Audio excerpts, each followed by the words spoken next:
I'm here with Melchor Manibusan, Yes. right? And I'm here to talk to you about your brands, different brands, your cauliflower culture, spike roasters, coffee slut, brawl scraps, like all those things, and just how I got to know you, and surprisingly that you were neighbors and with my family for a little bit. Yeah, Dude, I did not know that your mom. So there's three cause. I thought it was only cause and me. They have an older. So your mom's the oldest. Mom's the oldest, yeah. Yeah, she's the oldest. She's the one taking care of them. So she mentioned, yeah. So I was trying to wait till today to ask you about it. It's like, so like you probably were neighbors with my mom and my family growing up. And I mean, throughout high school, like baby to high school, I was in that little corner spot of that house. Yeah. And so my mom was saying, yeah, I'm pretty sure it was Melchor. I'm pretty sure, I don't know exactly which house he lived in, but I'm pretty sure that was him. She had mentioned the story of there's like three boys that would cut through the house instead of going around. Yeah, that's me. And then she said me, Jay. Because, instead of going all around, we just go like this to the driveway, Yeah. And she said that one time that she looked out the window and she stuck her tongue out at you guys. I don't know if you guys did it back, but she told me that was one of the stories.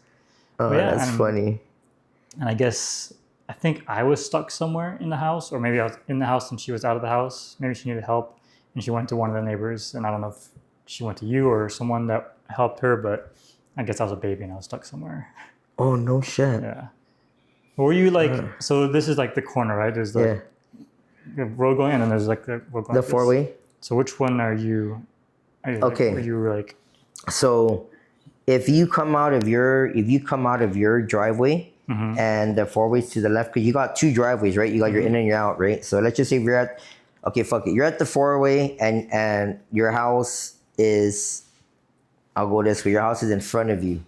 Right, so there's the house to the left, and this is your house, and then these two houses, right? Okay. So if we go right on Salisbury Street, I'm 1, 2, 3, the fourth house from your mom, from your grandma. Okay. Yeah, so we're neighbors to Rory Respicio, the senator. Okay. So Rory's on the corner, your house is in the corner. 1, 2, 3, Rory's, and then right here is us. Okay. So yeah, and we know, because I went to St. John's. I don't know, pre-K to third grade. Okay. And me and Cos would ride the bus sometimes. Oh, yeah? I rarely rode the bus. I probably rode the bus maybe like during football season or something. But every day after, every other season I would get picked up. But it was always football season because that's where we played at Derrida. So I'll just jump on the bus with everyone that's going to, Derrida, and then we go. And Cos was in that bus. So I remember I was third grade, and I think he was ninth grade. Yeah, I don't know the age differences, but yeah, I guess. Yeah. Oh, so my mom's like way older than you in terms of. So she was sticking her tongue out at little boys that were just way younger than you. We were probably fucking making noise and being dumb, because I knew Cause and me, so we went to school together. That's why I always took that. It's a shortcut. Yeah, it's a fucking. Okay. The only difference is maybe like 50 feet, but still, right? So. Yeah. I know you went to St. John's. Yeah. I was at St. John's, pre-K to third grade, I think, And Mama Ika, she's my grandpa's sister. She was teaching there too. She was teaching kindergarten, so I had some family that was there that was teaching. Yeah. Okay. For me, I was a lifer even before pre-K, because I'm a kid. My mom's classroom, just knowing all the students before even going to class or going to school, and then graduated. So unfortunately, didn't go to college though. College prep school, and I just went straight to work for Cause as at Delmonico. Oh, no shit. Waiter. Oh, no way. Like maybe less than a year, because I went to a vacation with the family. That's cool. I was supposed to come back at a certain time, right? And so is it college? You just didn't want to go college, or you just? I wasn't. Throughout high school, I wasn't really. You didn't care for college. In the class, so I didn't really care. Yeah. So I was on my computer a lot. I was like drawing. Yeah. Still doing shit. But so you do art? Are you a painter? No, so I do graphic design, marketing stuff with Cause now. I do like photos. You worked with him at Pivot, and what was the one before that? Before that was Reclam Orange. Before that was in-house. In-house creative, right? Yeah. In-house. So I've been with them since right after in-house, and it was Requiem Orange Pivot. Now it's 8 Ronin. I feel like I'm missing one, but yeah. Oh shit, right on. So you've been in the hall, like you understand like graphic design, you do motion or just stills? So I kind of touch on anything that's needed. Like jack of all trades kind of stuff. Yeah. So if it's needed, I'll just YouTube it real quick. And I cool. kind of know it. It's like, this client just needs this, and I can do that. I just need to spend an hour researching it, and I do it. But it's mostly simple stuff, graphics, YouTube video edits. And so now I'm trying to do podcasting and interviewing and just work my way in that kind of realm. Yeah. And then just see how I could do creative stuff, well-rounded everything. That's cool. Right on. Yeah, you know what? I didn't go college either myself, and it was last night at dinner. We had a dinner with the junior golf team, and we're sending these kids to college. They're golfers, smart kids. Yeah. You know what I mean? 4.0 GPA. Yeah. You know, single handicap, low handicap. And we're getting these kids ready to go to college. So I'm the director of junior golf, and everyone's like, oh, this guy went to this college, I went to this college, and they're all sharing this story. So like, so Melchor, what college did you go to? And I'm like, fuck, I never even finished school. I never finished high school. And they're like, what? I'm like, yeah, I just, I started wrestling in Washington.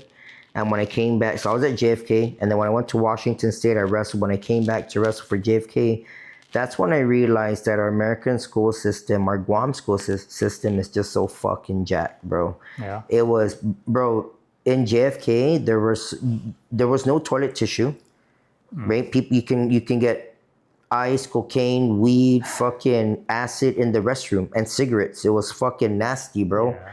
And not say I love marijuana, but I'm coming from a AAA school in Washington.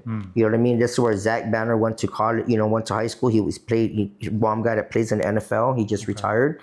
But this school is like, it's an athletic academic school, but it's the size of St. John's, only like 700 students, only, maybe less. So very small, but our football program was amazing, was badass. We had 2 football fields, and then for wrestling, we had our own wrestling room, and I didn't realize that wrestling was big. This is my intro to high school sports. Okay. I was a football player as a kid, and I went to wrestle there, and just everything from wrestling school to the teach, just the whole shebang about being in that school. And then I'm leaving that school, and I'm coming back to JFK. I go into the restroom, it's fucking 30 guys smoking cigarettes, 1 guy smoking ice, 2 guys smoking weed. Try to use the restroom, and there's fucking, you got literally like the restroom, there's like 30, 40 people in the restroom. It's a lot of people. Think about that, right? In one restroom, chambering out smoke. Like, imagine 30 people in the restroom, but about 15 people are smoking cigarettes. So that's a lot of fucking smoke, right? And you got to ask, like, why weren't the aides going there? Because they were just understaffed, man. You got 2 to 3 aides in JFK trying to monitor 3,000 kids. It's tough, JFK is pretty big too, right? It's a big school for just 3 aides. So if there's no issue, then they don't check it. They stay at their own post, stay at the front gate, stay at the back gate. You know what I mean? One person roving, right? So that's how there was a lot of people that can do that, Anyways, I would try to use the restroom, and there's no fucking toilet tissue. Restroom nasty, bro. I'm like, oh, this is so fucking unsanitary, right? So I would say I had to go to the nurse's office or the principal's office and say, hey man, my stomach hurts, I need to take a shit. I don't even need to take a shit, you know what I mean? Even if I did, I would do the same thing. But even if I just want to take a leak, you know what I mean? Like, I'll tell them, man, my stomach hurts, I need to use the restroom, and they can't deny you that. You know what I mean? They have to let you. So I'll use the principal's office. Fuck that, bro. It's nasty. And I did that shit like at least 30 fucking times. Like, Melchor, you in here again? Man, I got a stomachache. And I just need to use the restroom because our restroom, if I want to take a shit, I'm not going to use the restroom at the school. So what I would do is I was driving at the time. I'll tell the front aides, I'm like, yo, I'll be back. I'm going to go to, to the store, and I will go use the restroom at the hotels and other places. But I mean, anyways, that's how fucking, I'm not exaggerating. Like, I'm not trying to be like OCD and shit. You know what I mean? I'm fucking ghetto. But a clean restroom is a clean restroom, and a fucking nasty, dirty, unsanitary restroom is what it is, right? So after wrestling, I just, I said, fuck, I don't know. You know what I mean? Like, I stayed home for 2 weeks. My mom said, you better go get a fucking job. Get off your fucking ass. You ain't gonna fucking stay home and just wrestle. So I got a job at Vitali's Pizza Queen for 1 day. Okay. And I realized like, fuck this, I can't fold boxes. This, the old man told me to fold all these boxes. It had to have been like 1,000 pizza boxes that were just flat, and you gotta fold them up. By the time I hit my 4th box, I'm like, fuck this, I cannot fold no fucking boxes for anyone. So I quit. And after 4 hours of working, maybe 3 hours of working, and it's funny because about a few years ago, I started folding pizza boxes again after like 30 years later, or whatever, 30 years later. And I'm folding my own pizza boxes. So every time I fucking fold a pizza box, I think of Mr. Vitali. You know what I mean? I'm like, damn. And I thank him. When I saw him at, his kids go to St. John's. So one day he was sitting on the bench, you know how you just park waiting for the kids to come out. So I saw him, I said, I'm going to go talk to this guy. So I went to him, I said, sir, thank you so much. He's like, for what? I said, you hired me and I quit in like 4 hours and you made me fold these pizza boxes and I just knew I couldn't fucking do it. And he's like, oh, you're the wrestler. That's why I was wondering where did because I told him I'm wrestling. I got wrestling practice, so he always followed me. And I guess, when he saw my face, it didn't click. And so I told him that story and he just fucking lit up. And but sometimes things work there. So you don't, back to college. You didn't go to college. I didn't go to college. I didn't finish high school. But I don't think you need to, I have my own opinions about the American school system and people that are funding it and their own agenda. And there ain't no fucking secret. But because I think that way now, that's the reason why I didn't finish school. Because I just felt like you don't need it. Like you just said, if you're doing something, you need something for a customer, you're just gonna go research it. Okay, I'm gonna just that specific, and I get it. College is cool, but I have met a lot of people that went to college that are not successful. I met a shit ton of people that went to college that are very successful, and they are successful doing something they didn't even go to school for. So they're like, you champ, I wasted all that fucking time. You're the smart one. You didn't go to college. I'm like, everything's different. Like how many of your friends, that went to college and they're doing something totally different in a whole different fucking field, right? So anyways, that's cool. I didn't know but yeah. For me, I see college like you just said, like you could, some things you could just research yourself. YouTube is really good for that. But I'm sure there's like, okay, well, you want to be a doctor and an engineer. You need to really be thrown through the ringer. You can't just be like, oh, YouTube it, oh, do it. No, it's like you need to be and certifications, all that stuff. Yeah. But I'm thinking also when it comes to what's it called, like professionalism. Like they kind of instill that a little bit more into you. No, I'm sure, 100%. Sporting, just everything. There's a lot of stuff. Don't get me wrong. There's a lot of shit you can learn in college if you want to. You want to be a doctor, a lawyer, fucking, whatever it is, right? You want to be a scientist and shit, So I get it. There's certain things, but just for like someone like me and you, right? Yes, you went right out of high school, you went right into graphic and designing, office work, There's one school I like in Japan. Is this school called OBF, Osaka Business Frontier, and it's a high school that when you get on freshman, they ask you, what do you want to do? Like, how do you fucking ask a kid what they want to do? They don't know. Even when you're 25, you don't know what you want to fucking do, right? But they ask these kids, what do you want to do and who do you want to be? You know what I mean? Who's your idol? What makes you think and thrive? So the kids will say, I want to do graphic art, and you know what I mean? Like, okay, cool. So when you get into freshman, you do your basic, courses, but then the other 4 classes or 4 lessons or 4 whatever other half of your of the school day is dedicated to graphic and designing. So by the time you finish fucking high school, you learn everything that people are learning in college. It's badass, bro. It's pretty cool. So I met these kids because they would come down to Guam and do these tours at Hamamoto Gardens when I was working there at that time, and I'm asking, this is a high school and it's a business high school. It's kind of like GCC, it's a trade school basically, right? They get you ready. So right when you're done with high school, you don't have to go to college. You fucking go right into work. Now imagine there's 4 quarters to a semester. So you're just doing only graphic design the whole fucking time. Every day you're gonna master shit. Yeah. That's how the Japanese, you know what I mean? They knock it down, right? So I thought that school was dope. Yeah, but, that sounds good to prep you for actual life instead of. Like, I don't know if you want to go to college and then keep pursuing graphic designing or whatever and get into coding and art, whatever it is. I don't know, but I thought that was a really good platform, and I wish I went to something like that. But I can't speak for college people because I didn't go to college, but I'm thinking you like if I were out of high school, I do my thing. Okay, I have this passion. Do the passion. You still got a lot of years that you could just go back to college for something that you learn. Like, oh, that sounds really. I think that's my new passion, or like that's really important to me because of the life experience I've had so far. This is where I want to go to, and then you can go to college if you really need it. Yeah. But I think the high schools that actually prepare you for life, like tax stuff, business stuff, like they don't really teach you until you have to end up paying someone else to do it because you didn't learn in high school, right? But if they taught you that in before, it's like everyone, like middle class, lower class, it gets better. But then if I don't know if it's the thing you're talking about, like schools teach a certain way, and like I always think about that too. It's like they don't really prepare you for real life. They just do a certain thing that has been like they're told to teach kids, but they were just getting them ready. But hold on, that's the American school system. If you look at the Japan school system, like in elementary, they don't even have janitors or cleaners. You know, janitors or cooks. Yeah, they do all the cooking and they do the cleaning. You know what I mean? Yeah. So it starts down here, right? I guess starts at the elementary level, right?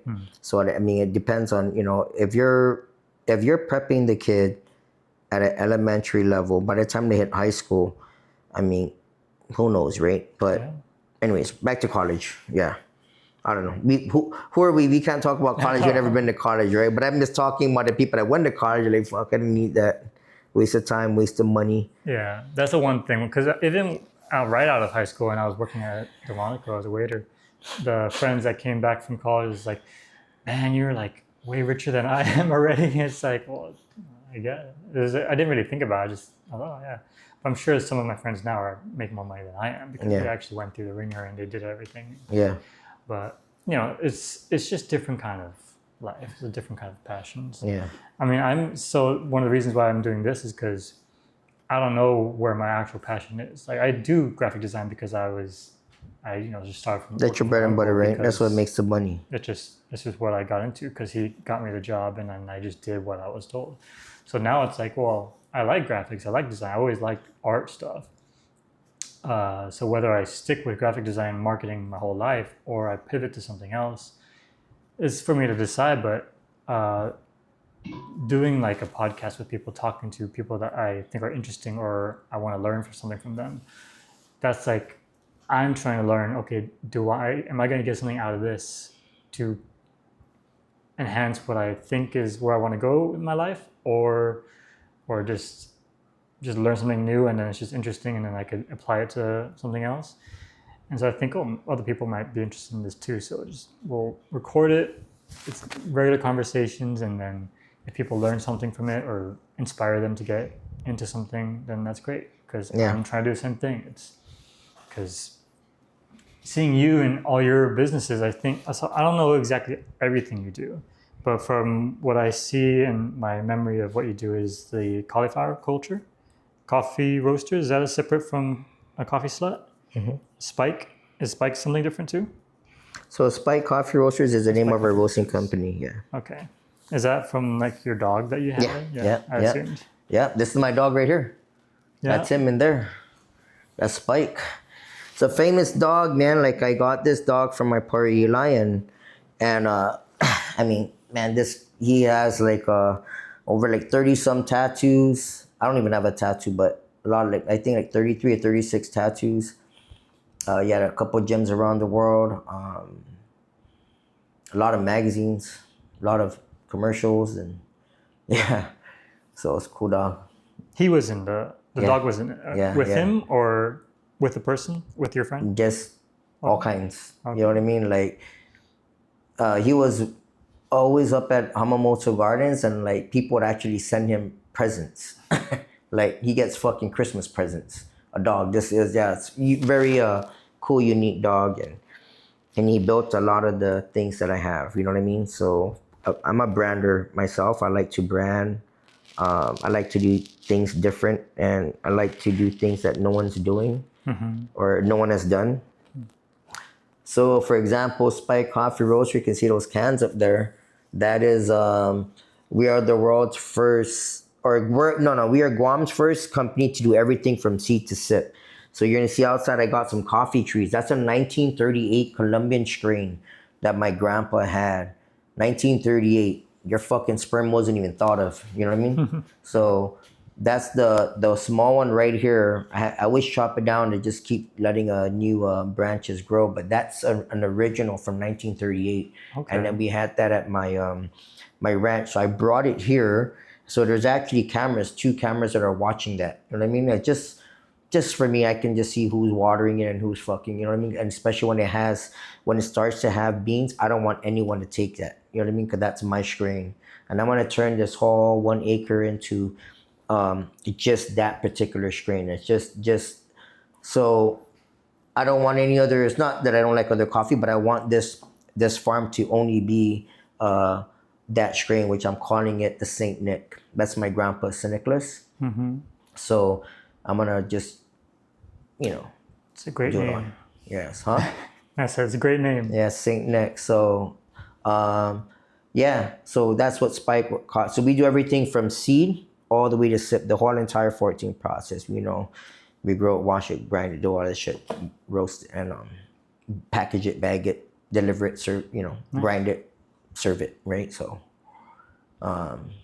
yeah. That's pretty cool. Spike, yeah. Yeah, because I've seen that, and then I don't know. I think scraps too. Is that you're in scraps? So I own Brawl. I'm the founder of Brawl. Brawl's so I call it the champion of MMA, and basically you have a lot of fight events, right? And I think what makes my fight event different from other ones is it's all white cage and it's square. Right? So it's not an octagon. It doesn't have 8 sides. It has 4 sides. So if you corner someone, like right here in this corner right here, if you get to corner someone, they can only go left or they cannot really fully circle because it's easy to cut them off. So 2 things. Some people don't mind their back being against the wall, but you want to be here. I want to have you against the wall. So if you go left, boom, and if you're a good switch stance, here you can go left and right. So cage is one part of the game. Sport fighting is fighting, right? But the cage, that environment, it's one thing, and having 4. Plus, it's all white, and then I have a dress code thing where I want people to dress up and pay a little bit more. You know what I mean? And so instead of people drinking beers in cans, they're basically drinking wine and whiskey, champagne, right? And so everyone wins. The fighters get to fight in a really nice place and really nice cage with a really it's a gentleman's brawl. It's a gentleman's show, bro. Exactly. The girls look sexy. The dudes look sharp. We have done a bunch of shows over at Doosan. I apparently we hold the record there for, in terms of, the fire department tried to shut us down 3 times. You know what I mean? Just to shut them down from people walking in. You know what I mean? Yeah, because of its, overcapacity. So bars do. So everyone wins. So that's what Brawl is. I call it the champion of MMA. And our rule set's a little bit different. So our first round is 10 minutes. So you can actually fight long, And then if you're on the ground like the UFC, you kind of kick the head. Here you cannot stomp the head, but you can kick the head. So you can soccer kick the head. So we also do bare knuckle. We do boxing. So we do dirty. We're gonna this next show and do dirty boxing. So it's just one event, different types of fight styles, and it's not only just MMA. I'm an MMA guy, but I like to do other stuff too. So Scraps, so that's our big show. Scraps is kind of like our amateur show to Brawl. So you do good in Scraps, and we'll pull you into Brawl, right? Okay. Are you a good fighter, entertaining fighter? You're maybe undefeated, And let me see. So that's what Scraps is. Is there a different ring for that? Yeah, we use that in a white octagon. White octagon. Yeah, okay. 8 sides. Small cage though. Small. It's like inside. It's like 16 feet. I was in that one. The slapping. Yeah, that's the one. Yeah. That's so that cage is actually there. That cage has a unique story to it. I don't know how. When were you born? 93. Oh shit. Okay. Do you remember in front of Sandcastle where that grass area is at? They had a big cage and they had tigers inside. Yes. That's the cage. Okay. So that cage, they broke that cage down. They dragged it to the back, and my dad Ben was working there at that time, so he ended up getting me the material, the poles and the fence. And then, we built that cage in my house in Tumon.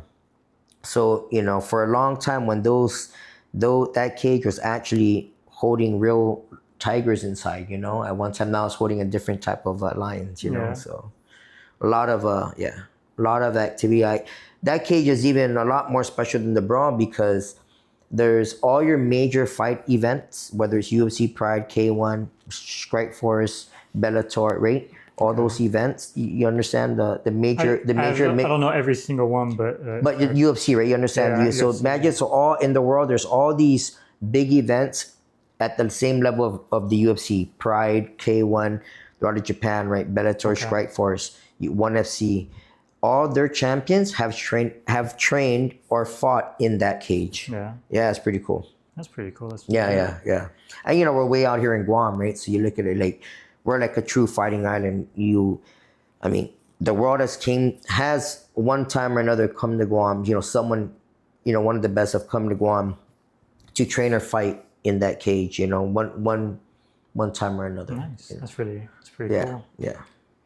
Have you, right when you first got it and you started making the cage for fights, did you ever think about doing the tiger stripes and anything like that, just to lean into where it came from, or have you not? No, we just always stuck with we had it was all blacked out, and then now I just repainted everything, made everything white so it can match Brawl. Yeah. It's different, yeah. I fought in 2006. I fought in Russia for the mayor and the mob, and it was in Siberia, and imagine I'm fighting, so I'm just thinking I'm walking to the cage or to the ring for a ring check, and when we're walking to it, I just see these round tables with wine glasses that were upside down, silverware. You know what I mean? Bottles of champagne, Dom Perignon. That, you know what I mean? That is not cheap. You're in Russia, you have all this French fucking champagne, right? And I was just like, what the fuck? So that's cool. I'd never seen that before. So we get into the ring, you ring check, you walk back out. When I'm walking through all these people, I'm like, what, damn. Holy shit, this is pretty cool, right? So I don't know where all these people are at, but when you drive into the arena, there's all these black Benzes and Beamers, all fucking black. Dude, 300 to 500 are just straight black. There's not a single white car or tan car. Yeah. I'm like, bro, if I know what I know, that's a fucking gangster fucking show. You know what I mean? That was a trip, and none of them parked straight. It was all, they parked however they wanted to park. I'm thinking, how the fuck are you gonna get out if that car needs to get out, right? It was dumb. Anyhow, we walk into this arena and there's no one in there when we did that ring check. So I don't know, they were probably upstairs in the VIP lounge or something. I'm not too sure. So I go out. I end up coming out, second fight of the night, and we're done fighting to go back.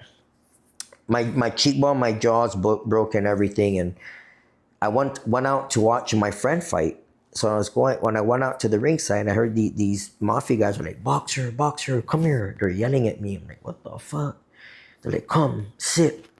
I'm like, oh shit. These niggas are fucking 7 fucking foot, bro. 250 pounds of lean muscle. I'm like, oh fuck. So I sat my ass down because they had guns. They had these guns sticking. I'm thinking, they're like, good fight, eat. And I'm like, oh fuck, they were super cool. Yeah. But when they're calling me, they're drunk. They're like, boxer, come here. They're yelling at me. I'm like, oh shit. So I sat down and they told me, it was a Japanese bento. I'm like, oh shit, fuck yeah. So I'm like, oh, spasiba, thank you. So I opened up, started to eat. The moment I took my first bite, I felt my cheekbone, my nose, and my jaw move. I'm like, oh, because I didn't know until I was, got so hungry and I bit and it just fucking broke and it just started to move and this was fucking painful. Anyways, he's like, okay, sorry, drink. So I drank, that was the first time I drank a whole bottle of Dom to myself and about 20 shots. And then this guy in this table, this other mafia dude gave this guy the fucking bottle for me and I drank 2 bottles I was fucking. So maybe after 30 minutes or, of fucking taking shots and just pounding that whole bottle, I kind of got a little bit numb, and I was able to eat that thing on this side. And why I bring that story up is because that's why I started Brawl. I did Brawl because I said if I was going to do a fight, because my party Eli runs PXC and Prebahal, my good friend Roman runs Fury, And Fury was in my case, so I'm like, and they did it at UOG, you know what I mean? Just same thing. You had Budweiser running Fury, you had Miller doing that, doing a PXC. So, and they're very close people to me. So I'm like, if I were to do a fight, when I do a fight later on in the future, I want to do it like this. And that was in 2006. So, yeah, 2020, I started Brawl. You know what I mean? 2016, I did. You know, and it's cool. You don't like UFC can be every weekend, right? A Brawl is only once a year. Yeah. You know, and eventually I do want to. I mean, we have so many talks we're doing in Dubai, like fucking 50 talks. We just, the sponsors run at the right time. Whatever it is, just throwing a show is, nothing all lined up. But it's okay. It's gonna happen one day. But yeah. So that's why I did Brawl and I do scraps. It's not a lot. We don't do it a lot. And when we do, we want to make it nice, and it's like a little treat for the people in the community. You know what I mean? You're gonna pay a little bit more. You're gonna probably spend about $200 to $500 at night, but it's an experience. Yeah. And even if I've done it, this is like our 8th show. I still, for me, every time it's an experience. We work with a lot of my team is very small, but we also work with a very small, a group of sponsors that help put this show together. But every time there's always something cool, something unique, and yeah. That sounds awesome. Yeah. You gotta go. You gotta come come March 21 if you're on island at Deuce. March 21. I might be back from the States. Yeah. But we'll see. But yeah, I mean that sounds awesome. I like that kind of being able to create that kind of business and passion from comes from your passion. Passion projects, yeah. Yeah. There's a couple of things I want to do that with the car community and things, and we've been calling back and forth that we really should just be pulling triggers and getting in there. So you have the Brawl, you have Scraps, you have the Spike Roasters, Coffee Slut. Is there anything else that I haven't seen or heard about? What's cauliflower culture like? Is that like fighting the brand, or is that the?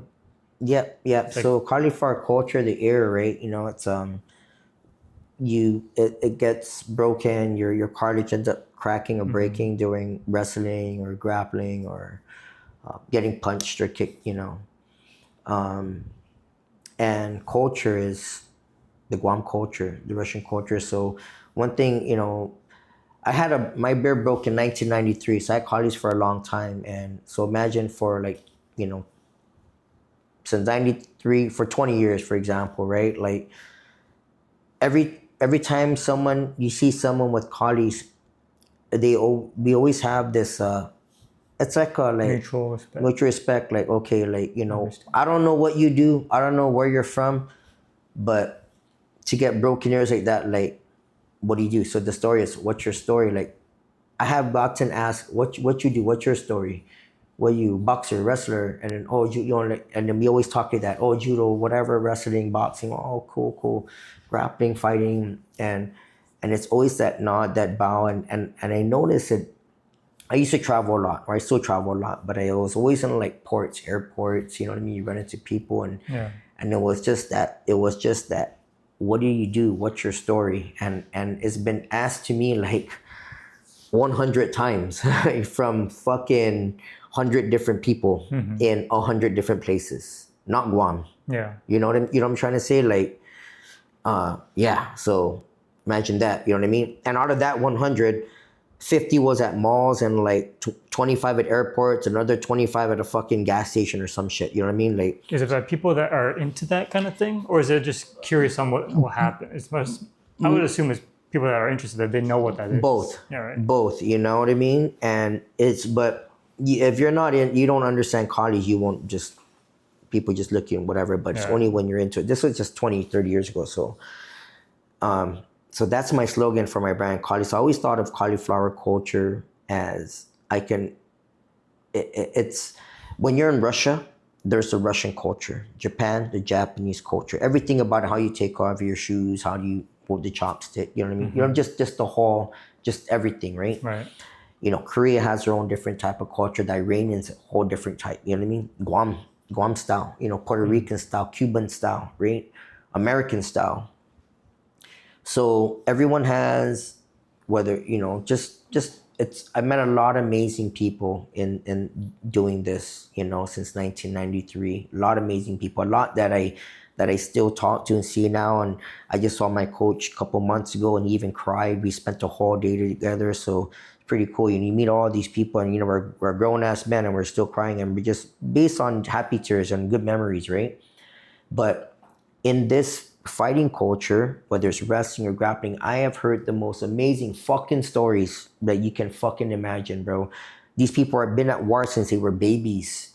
Yeah. They've been at war. They've seen, the whole shebang. If you want to talk Saddam, Putin, Gaddafi, you name, I know hundreds of stories because I met people around, and that's what fighting is. And it's, you understand about their culture, and you're like fucking blown away by what their stories, and you start to think like, damn. Anyhow, it was always that question: what do you do? What's your story? Where are you from? You know what I mean? And 2014, I said I'm gonna launch this brand. I noticed that there wasn't any wrestling brand out there for the wrestlers, like cool shit, good shit. So I said I want to do cauliflower culture, and what's your story? Because that's our slogan, right? And this left ear is the actual icon for the brand, and the reverse CCs it's kind of like a chain link. That's our logo. We went with the teal. A lot. So you see, there's a lot of black and teal in what I do, and white and teal, but.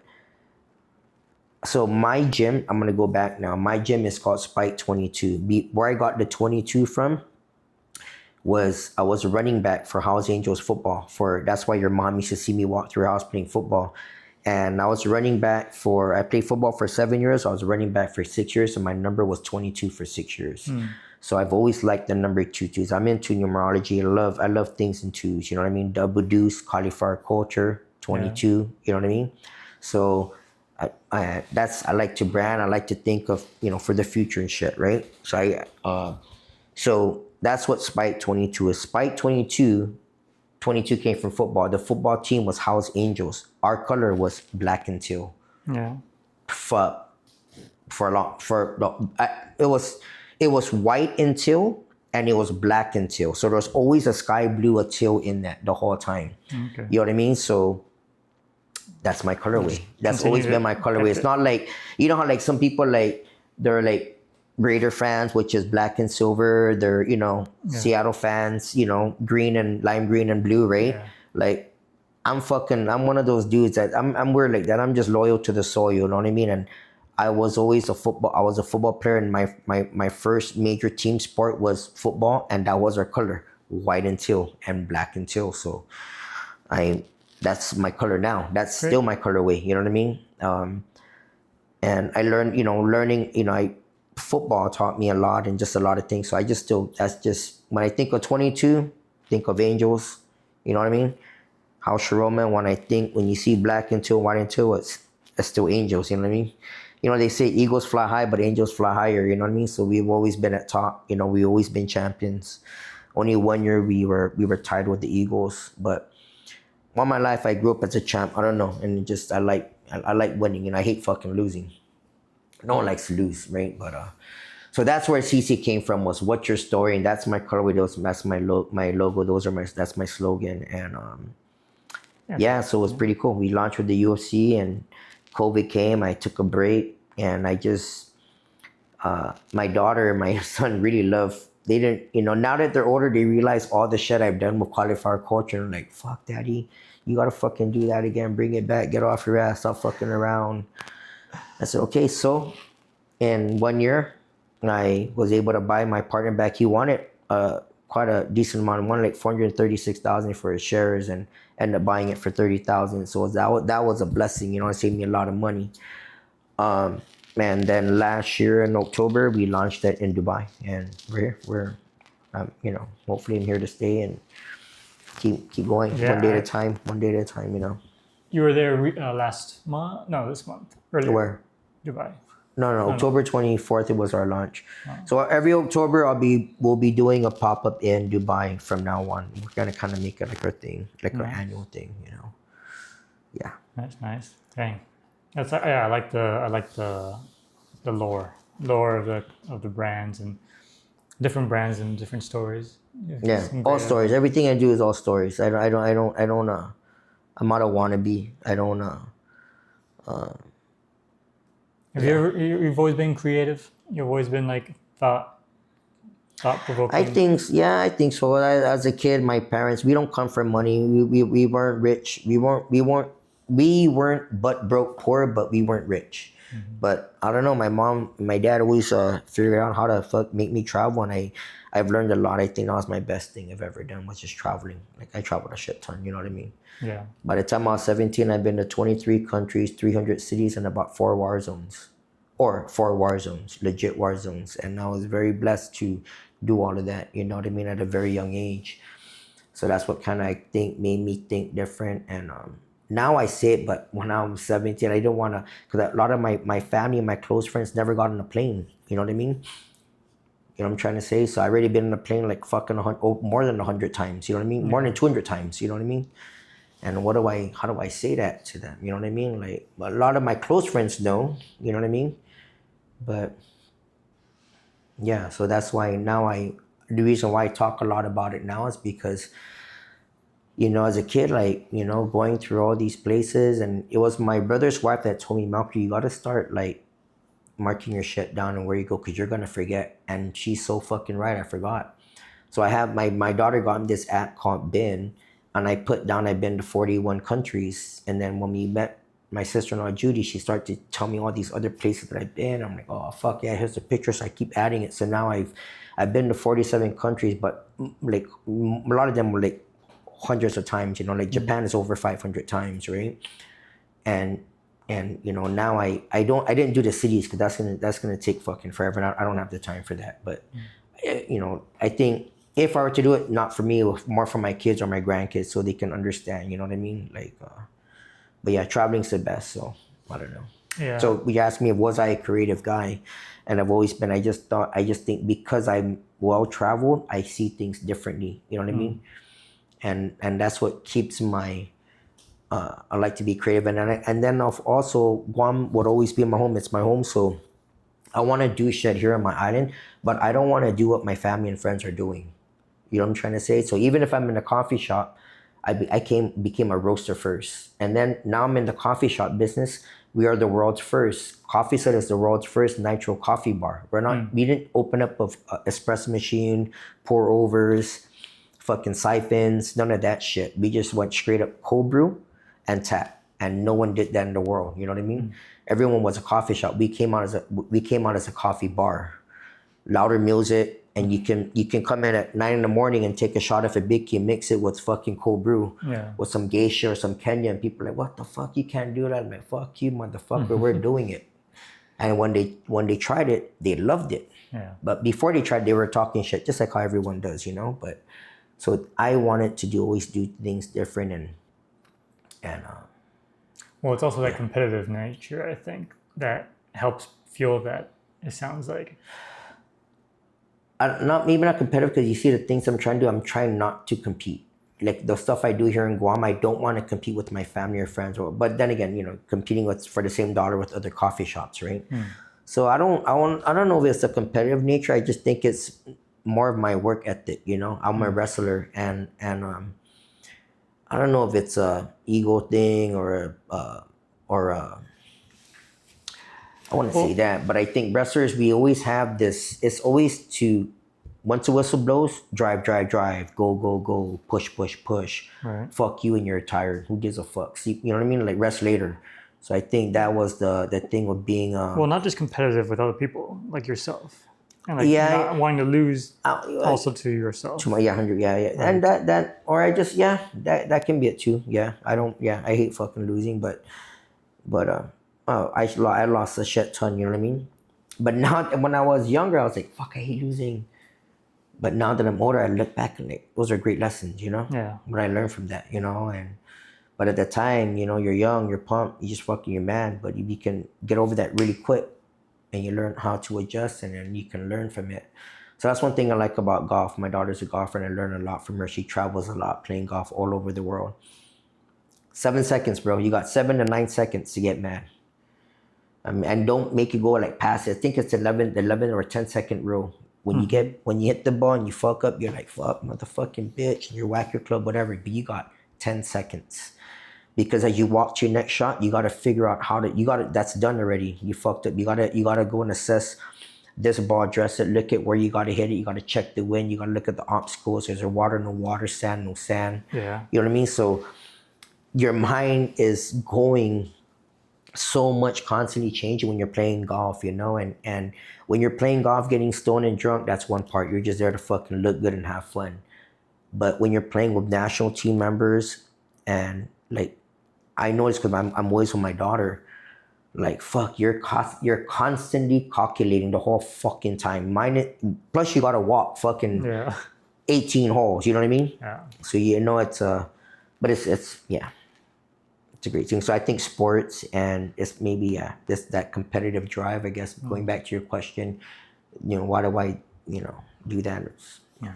I think I like because a lot of the stuff that you said about the history of it, I think you like meaningful things when you do something and you put. Well, it's a like I mean, who the fuck wants to do something that, or they have to work that they're doing something they don't like, you know what I mean? Yeah. If I'm gonna be around this, you know, around fighting, I want to like it, you know. If I want to be around fucking a bunch of crazy ass wrestlers and fighters, you gotta like it somehow. At least create the environment so it looks cool or something, whatever, you know what I mean? Or something about it. Like, my gyms were very, very ghetto when I was training because I wanted nothing pretty, but my shower was badass.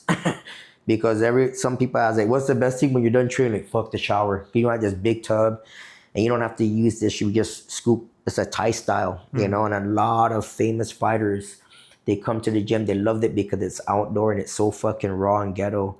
But when they go to the shower, they're amazed, you know, with the shower. Yeah. So I always, something different, you know what I mean? Like, your gym can be a lot nicer than us, but our shower is way better than yours. You know what I mean? Like, but yeah. That's awesome. There's always a story, right? I mean, I like stories. I like to create environments where I want to go to work. That's why when I'm on island, you'll see me at Coffee Slut. I like to go to Coffee Slut. I meet a lot of interesting people there, family and friends. Like last night, like, remember we bumped into Dylan and Nicole. It's her birthday, and look, if I didn't go there last night, I wouldn't have saw them. You know, they didn't call me, I didn't call them, right? But you know, we bump into each other, and next thing you know, 9 bottles later, like, fuck. You know, but those are good times here, right? It's those random times. One drink leads to 9 bottles, and everyone's fucked up. Yeah, but you got the people that you know walking back down the strip, and it's like, hey, what's up? Yeah, it's a great place to people watch, you know.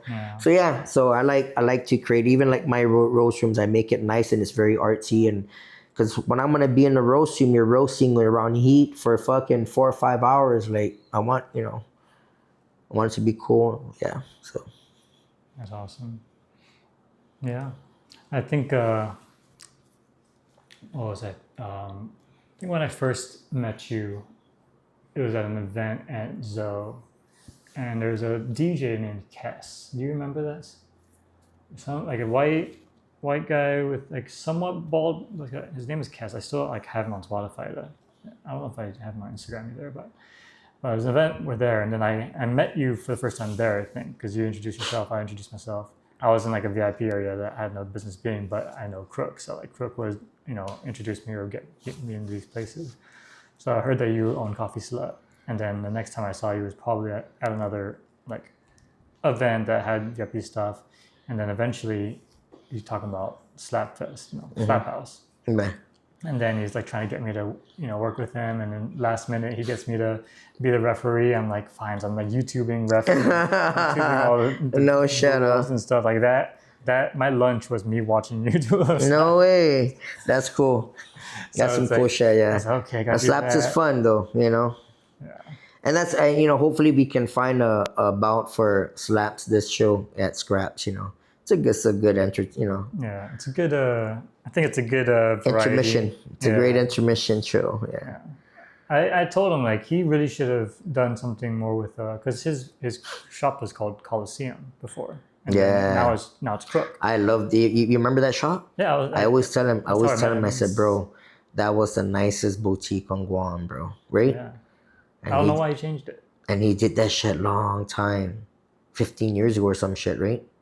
I don't know how long. 10, 15 years ago? Space, yeah. Some shit like that. Then he but started I mean, like moving every year to a different spot. Yeah. And now he's settled here where he's at Crook. Yeah. No, but that spot, that Coliseum was the shit. I always tell him that. I told him that like fucking last week, I think, 2 weeks ago. Yeah. Yeah, I think that aesthetic was really good. Yeah. And then the fact that he could have, like, I told him, like, you should have done, like, your fight thing should have been Coliseum. Yeah, it's like, that's what it is. It's like, you have people fighting the Coliseum. But, you know, it's not mine. I don't have the money to be telling people what things should be. But yeah, that was fun. I, of course, met you, saw you there again, and then got to be part of that. And that was interesting. I got people, like, see me randomly at, like, a slow walk. Mm-hmm. This girl was like, hey, you were at the ref, right? And then she was like, you know who this guy is? Because it was one of the slappers. And he's like, she was like, liked him. And I was like, oh, I think it is something. But I was like, slaps. You know. Have you been to one of those, like, in different, like, Russia or anywhere? No, I haven't been to a slap comp, no. But I know, a couple guys that are doing it, and we talked to a bunch of them that have really, really good following, good slappers, But that's the only thing, bringing all these guys all the way from around where to come here to slapping Guam, it's really expensive because of our airline situation, you know. I would love to bring I got a massive pool of fucking fighters from fucking Russia and everywhere, but we try to, the economy's a little bit tight right now, right? And it's a little bit expensive to get to Guam, so I'm just pulling fighters from Japan and Korea, which is I still have a lot, there's a lot of them, so it's okay. We keep our relationship with the Asian guys. Yeah. I like Japan, where I see these shows, like once a year they have the Drunken-Po battle. Oh yeah. And that's it. There's like it's just that's the one time. Yeah. Japan has a lot of cool TV shows, right? Like they got the best, bro. Can't understand more than half of it, but I love watching it. Yeah. And I learn a lot, like that's when I have a place. We have a place in Japan, so even when we're on our computer, we turn on the TV and I just want to watch, all the lower thirds and how, just everything, how their production is, right? And their post editing is fucking amazing. So yeah, I love Japanese TV. It's cool to watch. It's inspiring. You can get a shit ton of ideas from them, And what's a trip is a lot of those guys that are doing that, they come out to America to look for. They just make it look better in Japanese TV. You know what I mean? Like they got the idea, they got the inspiration, from America or Europe, right? Or Guam. But then they make it in Japan, they just make it better. Yeah. So the Japanese do. Make everything better, right? Yeah. I think talking about like Guam, things that like events you can do on Guam and different possibilities. So currently Guam's tourism I think it's getting better right now. I think I've seen a lot more tourism. You know what? My son's coming back from Japan. We try to bring him back Thursday. He can't come until Monday. That's how full the flights are. So that's fucking awesome. That's cool. So good thing is they're coming in. You saw last night at Coffee Slut, there was Japanese all up and down in there, right? So grateful for that. I mean, we love any tourists. All the tourists, we want every plane to come to Guam and every tourist to come to Guam. But it's really nice to see a lot of Japanese this past weekend. So that's cool. Yeah. For a while, the yen's down, right? It's weak to the dollar. So it's tough for these guys to travel over here. But yeah, they've been coming, man. So it's already been 1 full week. That's great. Yeah. Full flights. It's been full at the different cafes I go to. It's like, it's full. It's like I can barely work here. But there's so I've locals and people that come and go. Sometimes they get the thing of it's like there's nothing to do on Guam, and then it's like there's so much more on like Hawaii or other places. But then also people say, well, like there is things to do on Guam. It's just not the things that you want to do. There's plenty of things and hobbies and activities, but I think Guam definitely. We should probably be leaning more into the nature side, I think. And if we haven't really explored that to the fullest yet, And then there's also like actual like building things or cafes and arcades and things like that. But I'm thinking, because I still haven't necessarily done everything. I just recently went to Talafofa Falls Park for the first time, maybe, or last year. I don't remember ever going when I was a kid or anything, but I finally went, and I don't know what else I'm missing that I haven't done. I've gone to... Yeah, I gotta take my daughter. She's like, Daddy, we gotta go there. I'm like, fuck, I know. Maybe we'll do that next week. Like, I know there's different things like the train and everything that was done. I don't know. I think, isn't there a different place that has a train, or that used to have a train? I think it's there, and I think is it not there? When I was there, it wasn't. And they have a cable car too, right? The cable car works. Yeah. And then the haunted house works. I don't know how old that thing is, but there's other things that just don't work. And I'm wondering, like, what else is there on Guam that, there's, what's it called? The Valley of the Lati? That's like a boat ride and the experience, right? Yeah. But there's hikes and there's, I don't know if there's boulders. Is there like rock climbing much people in Guam? Like, no, I don't think so. I know like inside warehouse they have that. So I'm thinking there are things you can do on Guam. It's just depending on your hobbies and exploration. But in terms of people that want to do things like at a club or go to do the things inside, yeah, I can see you thinking that's not much. Especially when we're having DFS leaving and other stores leaving. I don't know how it was when I was young. Like, how was it like compared to GameWorks time, and like what was? Do you remember GameWorks? I remember GameWorks. I have pictures and everything. So, back then, you look at 2 months hands. Well, from GPO to again a shopping center, GPO 2 months hands. DFS and the mall was full busy, bro. Yeah. What could be had over 750,000 tourists, right? So of course they're going to be busy. But for a good 20 years, Guam was a luxury destination spot for the Japanese, and a lot.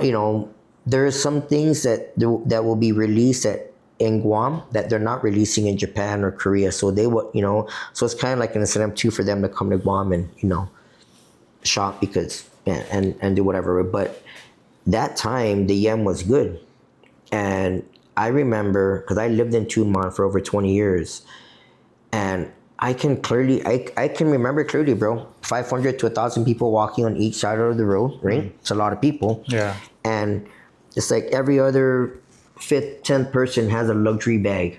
You know what I mean? Right. So it's up and down, all around. You know what I mean? You're looking at from Tumon Sands to fucking Weston, right? You will see luxury people walking luxury. But you get used. You didn't think of it as much. Go look when you go sit at Coffee Slut. Tell me people are walking by with a fucking.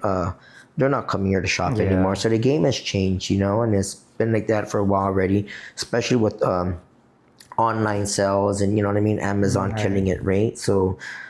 Yeah, a lot of things have changed. So you think about Guam, like what will people if they come to Guam? They're not coming to Guam to shop. You know what I mean? There's no GameWorks. Hard Rock is closed. What do we got? I just remember like Planet Hollywood. That section's like that's all I can remember in my head just as a kid, just growing up and going to these family places, and I just don't see that. I mean, so yeah, we just have to adapt to a different way of doing things on Guam now. So they say that they want to turn that DFS into a casino and a convention center. I think that's whatever. Try it out. I remember a while back to like the Archbishop, was saying like, oh no, let's not have gambling and that's bad and that's evil. I'm like, bro, what the fuck? You're fucking raping little boys. Shut the fuck up. You know what I mean? Like you should be the last. But now that he's done that, see, when I used to say that, everyone's like, oh Melchor, you're crazy. I'm like, why am I crazy? I love Jesus Christ, but I've been to Palestine 3 times and Israel 6 times. So I've been everywhere where Jesus was, from where he was born to where he died. I've done all of that. Very blessed to have done that. Yeah. So I'm not talking shit about the Catholic Church. I'm talking about the motherfucker that's running it. You know what I mean? Like, you're going to tell us you don't want to have gambling here because it's evil. But then after them doing that, you go and you fucking rape a little boy. You're a piece of shit, bro. You know what I mean? So Yeah. So now that's out of the fucking bag, right? He's a fucking pedophile rapist. And what does that have to do now with gambling? Hey, let's try it. You know what I mean? Yeah. And I know they have to put certain rules. Locals coming here to gamble and losing all their money will just have a fucking cap on them or something. But like there's gambling going on right now already. You know what I mean? What do you call that? The pachinkos or what do you call those things? Those horse races and so they're doing it already. Like fucking just let's go already. I don't know. Even the same shit with this whole cannabis. They make 1,000 fucking rules. Like bro, knock it off. You look at Saipan. It's on their 3rd fucking year already, and I've been to big some grows in Saipan. They're very big. I'm like, fuck, why are we not doing this in Guam? You know what I mean? We should be truly leading the way, but whatever. I'm not talking shit, bro. I'm just talking facts, and I'm basically what I'm actually telling you is what a lot of these motherfuckers want to say. They're just not saying it. So I don't know who's gonna watch your show or this thing, but it's true. You know what I mean? Yeah. And I don't care. I'm 49 years old. We've been hearing the same bullshit for fucking years. And like I told you, I think why I'm like this and I think this way is because as a very young kid, I traveled a lot. So I've been to martial law. Me and my mom had guns pulled to our head in borderline. So I've seen how things have, just cut the bullshit. You know what I mean? Like, and I get it. There's politics and all these politics and whatever. But I think now moving forward, how can we make Guam better again? How can we make Guam great again? How can we make, our island's so fucking small, we can't even keep it clean. Yeah. Bro, I live in Japan, bro. There's 37 million people that live in this motherfucking city. There's no trash can on the street. Yeah. There's no trash on the street. It's fucking clean. Even the fucking bums are clean. The homeless people are clean. You know what I mean? Cleaner. You know what I mean? Fuck. So, sad, it's frustrating, you know what I mean? Again, I'm not talking shit. I'm just spitting facts. Google it, YouTube it, who gives a fuck? But it is what it is. And I think, our next administration, and they're doing okay. They're doing the best they can. But I just think, I don't know. I mean, if I could run the motherfucker, I can make some changes. You know what I mean? Yeah. First, fire shit ton of fucking people and fucking put money where it's needed. But then, whatever. You need money for that, right? That's what I always think about when it comes to... the word's lost to me, but not over excess, right? Like you could technically lose all your money by drinking alcohol every single day and then but then what's the difference from having a gambling place, right? As long as you actually do well with business, do it legitimately and everything, and you're not hurting people. That's well, just like okay, bro, like if you're gonna gamble, like, hey man, you just lost a fucking 20 G's, I think you should take a fucking break before you lose your whole fucking bank account, right? Mm-hmm. And same like if I'm at a bar and you come in stumbling and slurring, like, man, I'm not gonna serve you, bro. You can't even stand. Right. You want another shot for what? You know what I mean? You should drink water, right? Yeah.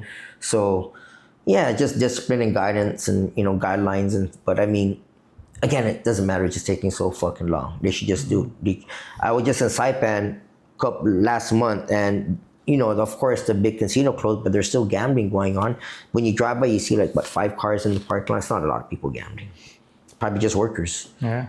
Right? But, I mean, they have it. So they got fucking weed, they got fucking gambling, and they don't have the tourists. Here we have the tourists. Imagine right now, all those planes are full. Maybe, let's just say a Japanese walks in, they want to try the luck, $50, and they end up winning $500. Good for them, you know? Mm-hmm. What are they going to do with that money? They're probably going to go and spend it. Yeah. Let's go buy drinks. I'll treat for dinner, Yeah. Whatever, right? So money's going to flow and it's going to, recirculate, but I'm not a gambler, so I mean, that's why I don't mind them having gambling here, because I know my ass ain't gonna gamble. Yeah. But I was in Vegas 2 weeks ago, and I played roulette. I like that. That's my game, So I learned how to.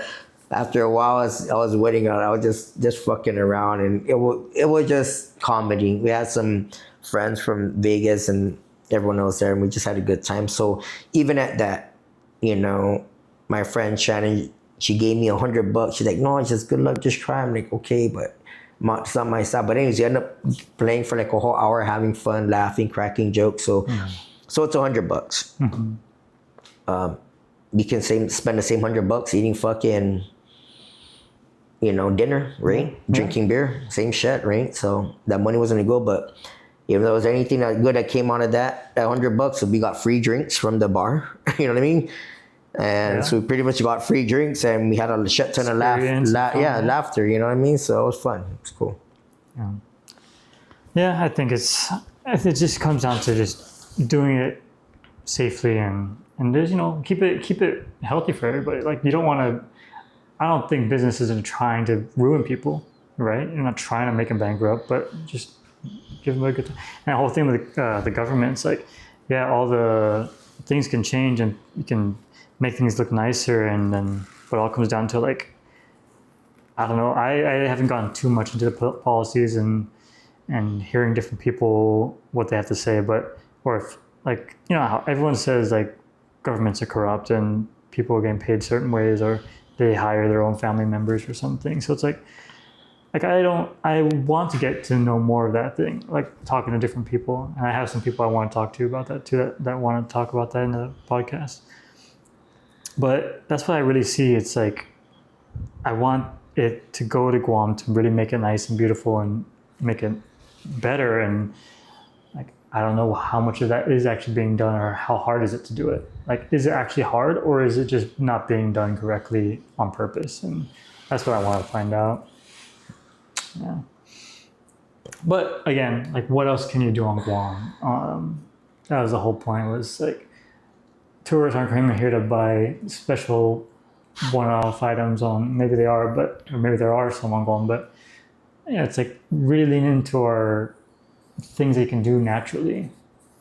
And I really want to know what more can be done with Guam, because with beach volleyball, it's a beach, it's there, you don't have to pay for a beach, right?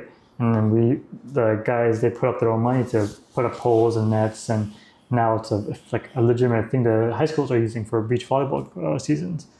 So it's stuff like that. It's like, how can we utilize the tropical, very consistent nature of Guam to better tourism and bring our economy better? But that comes with money. You need money in a team. You need a plan, right? So whatever it is, it can be water sports, it can be out in the jungle, and whatever it is, I mean, we do got a shit ton of land, but it's who's going to invest in it. Is there a guarantee that tourists are going to come in, and when are they going to stop coming in, and when they're going to come in bulk again, right?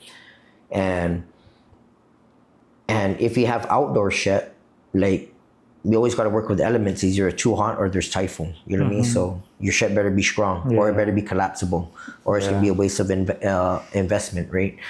And I learned that because I've been working in the garden for over 20 years. You know what I mean? So I understand now, when you try to make this look really nice and a typhoon comes and it destroys it, and there's no ROI in that. You're starting all over again, So how deep is your pockets? And if you want to fuck with outdoor shit, it could be a money pit if there's no tourists coming in. That's the tough part about it, right?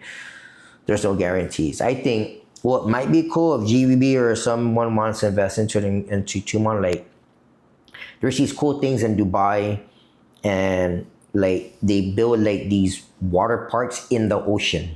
You know what I'm trying to say? So like massive fucking slides and like cool shit like that. You know what I mean? Like, beef up that, maybe like this area, like, just because I was just swimming in Tumon, I'm thinking, like, so big, there's still a lot of room to do a lot of cool shit in there, And water sports, right? We got the deepest ocean, you know what I mean? Maybe, more charters, but I mean, there's only so much, I went out, I don't know, 2-3 months ago, went out on a charter, and it was fun. I saw every boat that went out was full of something. That was fucking nice to see, bro. That was really, really cool. Yeah. And that was down south. That was, we came out of Agate. I was in the Margarita, but the other 3 boats were full. So that's like 4 of us out there. That was cool. There's maybe 20 to 40 people per boat. Yeah. It's nice, you know what I mean? So there's a lot of activity out there. And I said, oh shit, this is fucking really, really nice. But we can do that shit right there at Tumon Bay. I remember a while ago, Tumon Bay has had that. You ever heard of that sunset cruise? So imagine we're swimming, bro, and a fucking massive boat will go, and they're doing like yakiniku barbecue and the band. That was fucking dope. Dang. Yeah, that was hella cool. I used to swim underneath the thing because it's not like a big mortar. It's just, you know what I mean? It's a really small mortar. So, it's one of those. I don't know, like those pro things. I forget what it's like, the Margarita. Raft. Anyway, it's like a massive raft, but then it's huge. But you can put like 100 people in there. or 80 packs or some shit. Anyways, they would have that, and they would have like bands on it or like fire dancing, and so that was cool. What do you think? Like a typhoon broke it or something? I have no idea. I forgot who owns it. That was gosh, that's 20 years ago, more. I think I've only been on one booze cruise kind of thing. I was blackout, but yeah, if you're really into the whole fishing stuff, and that was another thing I wanted to like look into, is like how, like Guam's produce, like what is Guam's produce, and how can we make money off that stuff? And like you would think that there's a lot of fishing, but I don't know. Like where's people getting their fish? And seeing a lot more cows out. There is fishing, area. But there's this guy that has actually 3 big boats, and he lives on Guam and in Ponape, and he's constantly in and out. 3 massive ships, and he catches those tunas and everything and sells it to Japan. So it's money, bro. It's fucking, that's where it's at. You get it around here, but again, it's the markets. We only have 100-some thousand people here, and how much of those people are going to eat fucking fish? You know what I mean? Yeah. Everyone's, we're in America, bro. So everyone eats that fucking fake processed food shit, you know? So it's tough, but yeah, convenience. That's why our Americans' food supply is this way. It's because it's convenience. Yeah. Mass produced, right? It's not natural. It's not whole food. It's not organic. But if we were to do like we had a farm, we want to, labor in Guam is expensive. You know what I mean? And then, so our product here, if we were to like ship it out and sell it, it's going to get bad by the time. We don't have a lot of ships that go out anyways, you know? Yeah. So, and then you're going to send it to airlines. It's expensive as fuck too. So the juice ain't worth the squeeze at that point. That's why we don't do it, because our minimum wage is very high now. Yeah. And there's just not enough people to really warrant it on Guam to eat and stuff. Because I always wonder, like, is there even farms on Guam? Like, I don't. There's farms. It's just, and here's the thing. It's kind of like Guam is just like Japan. So that's why you're going to see like everyone's moving to Tokyo and Osaka, right? You know what I mean? That's where you want to move to. So all these houses on the outskirts are getting abandoned because everyone's, their families are old and they're all moving into the city. Right. So all these houses, they were all in farmlands too. And now Japan there's a need for young farmers because all these farmers are old already. Yeah. They're 40 and up, 50 and up. Their kids aren't taking care of it. So who's gonna when those guys go out? Who's gonna take care of what's the next generation, right? And right. The youth, they want to be in the fast money. They want to be close to the city. Yeah. They don't want to be in the fucking jungle, fucking busting balls. You know what I mean? And then so we need those people. That's what I thought about, just going to Japan and living in that countryside area, because I love that. I love that traditional housing areas. Quiet area. Not like a city too, but in terms of like living and just work. There's living, and you can sell to like the small markets around your area. But I mean, to make real money, right? You got to have big land. You know what I mean? You got to have a team. You got to have the equipment. You got to have the distribution lines. And that's a whole nother, that's just logistics and money and time, right? But I know a few people that are doing it, and their farms are out there, but they're selling it in Tokyo, and they're fucking kicking that, multi-millionaires. Billionaires. What the fuck am I talking about? He's a billionaire. So, yeah. Okay. Yeah, I mean, I know Guam has the potential. That's why I would like to see what Guam, we should have pig farm, deer farm, and a cow farm, and a slaughterhouse. So we'll have our own fucking shit. You know what I mean? Yeah. And they don't want to have no slaughterhouse in Guam. You see, I'm like, bro, cut your shit out. There's like 1 million slaughterhouses around the world. Are you fucking kidding me? So Dave Long's trying to do his own pig farm up there, and they're like, oh no, but the slaughter farm needs to be USD. Like, then just built it to be USD approved, bro. All stainless steel. What the fuck? Big fridges, you know what I mean? Yeah. Like, this can be one fridge. Like, this whole room, it's like a 20 by 30. Just make it one big fridge, you know what I mean? And you have the hangers. You hang up the cows and everything. But imagine that. Guam meat, you know what I mean? Yeah. Like, fucking Guam, handmade and homegrown in fucking Guam. All natural, you know what I mean? Yeah, you'd think with all the chickens running around, we're great on eggs, you'd think, right? And then all the deer and all the pigs. I see pigs randomly walking around Jotnia too. It's like we should have. Those are wild pigs, right? And they're fucking. The wild pigs, when they're really this big, they eat all kinds of shit. That's nasty. But you can, feed them cleaner stuff. You know what I mean? Yeah, or their Papaya, kids. coconut. You know what I mean? Yeah. Stuff. And it's like, start it from the kids. And Yeah, all the byproduct from all the farms, take that. You know what I mean? And feed the pigs good shit. Yeah. See, now your pigs are fed whole food, organic shit. You know, and package it nice. You know, with the Guam product seal. Like, but yeah, they don't want any. It's all regulation stuff. Yeah, it's USDA shit, FDA. I'm like, bro, fuck. Haven't we learned already? So you really just need like the government to be like, okay, here's a budget. So Dave LaHan's trying to do that. Yeah, he's doing that down south. He's doing his own pig farm. And he's trying to do it. I don't know if all the clearance got passed. Maybe it did pass. I'm not paying attention to it right now. But if it did, it would have been big news, right? Guam slaughterhouse is opening up, you know? Yeah. So now you can go and you can, you want to raise, let's just say I want to raise fucking like 3 cows here. Mm-hmm. You know what I mean? And then raising it, take it to the slaughter, now have it, cleaned out really good, save the blood, cut out, and just save all the leathers, just process it. Cut out the meat, lay it all out, repackage everything, seal it, you know what I mean? Put it into a nice box, you know what I mean? Like, why can't I do that, you know? This is my farm, this is my garden, this is what I'm feeding my cows, this is where they're getting their water source, you know what I mean? We're taking their poo, we're throwing it over to the side, all the manure, we're gonna reuse that for fertilizer to grow cannabis, whatever, And I don't know, but why not? Is there a certain point that if you do it so much that you have to get regulated? Because you could probably do that right now, right? No, you can do it. I'm talking like as a business, right? Because we're talking like, what can you do? Like, because one thing about Guam's a U.S. territory. We're in the middle of Asia. And getting that stamp is called the Guam Product Seal with Gita. That's the shit. So my coffee is Guam Product Seal.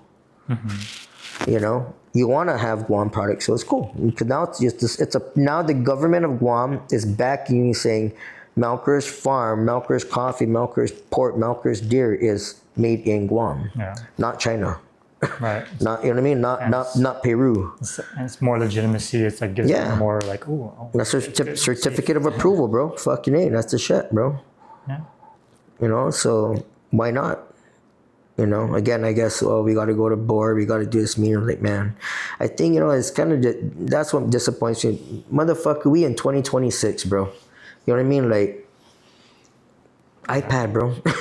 Just make it simple. Just pass the motherfucker. Why do we need to go to like 19 more court hearings and, I don't know. We finally got the what's it called? The racetrack open again. So that's like I didn't know that. That's cool. Yeah, it just got passed. So hopefully we can really do it right and the communities gets everyone on board and we can actually I know Tom Makagami. He's the one that runs. I just saw him actually yesterday. I went to his own restaurant. Okay, that's cool. That's nice to hear. Yeah. So we'll see what we do. Try to convince Nissan to do some things that sponsorship and all that. So be good. Well, yeah, I think we're coming up on time, and I know you gotta head out. But love to do this again and continue talking about. Yeah, bro, 100%, man, 100%. Thank you. Thank you. This is Melchor Manibusan. Do you have specific socials or anything you wanna, if like people wanna hit you up or just follow? At Cauliflower Culture, at Coffee Slut, at Spike Coffee Roasters, at Bro International. All Instagram, all YouTube's. Not all our YouTube, but Instagram. Instagram mainly. Okay, cool. Thank you very much. Thank you. Until next time. Right on, bro. Good shit.